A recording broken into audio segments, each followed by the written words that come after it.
Wala kasi mag-aasikaso gawa ng may sakit si mama.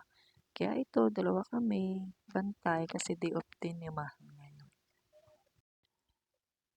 Nakakapanibago nga kasi hindi ko na alam yung mga presyo nito sa tagal nang hindi ako nagbantay. Kaya ngayon, ito, nangangapa pa rin at tinatawag ko pa o sinasabi ko pa kay mama kung magkano to, magkano yan. Iba talaga yung feeling pag hindi ka na nagbabantay, limot mo na lahat ng mga presyo. At habang walang masyadong bumibili ay hinugasan ko na rin itong aming plato. Ay naku, talagang napaka-sweet talaga nitong plato namin kasi talagang hinintay ako at hindi siya umaalis hangga't wala ako. Sana all, 'di ba?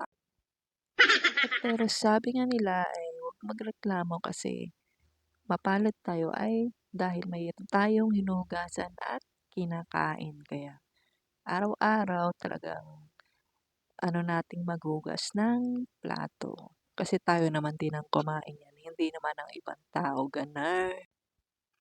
At sigurado magdamag akong bantay dahil wala namang ibang magbabantay nito. Kaya ako na lang muna.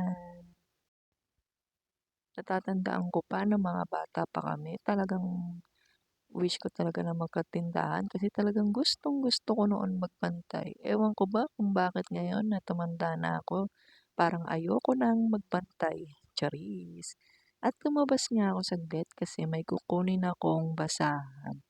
Kasi na iwan ko 'to kagabi pa pala nakasampay dito. Buti na lang hindi nahulog sa lakas ng hangin.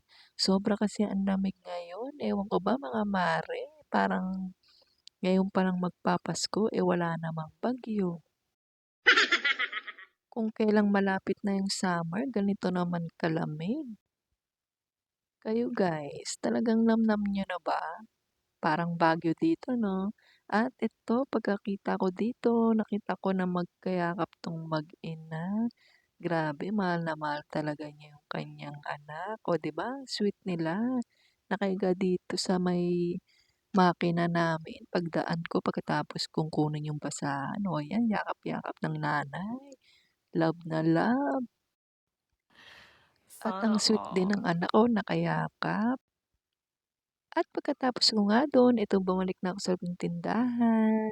Yun lang guys. Thanks for watching.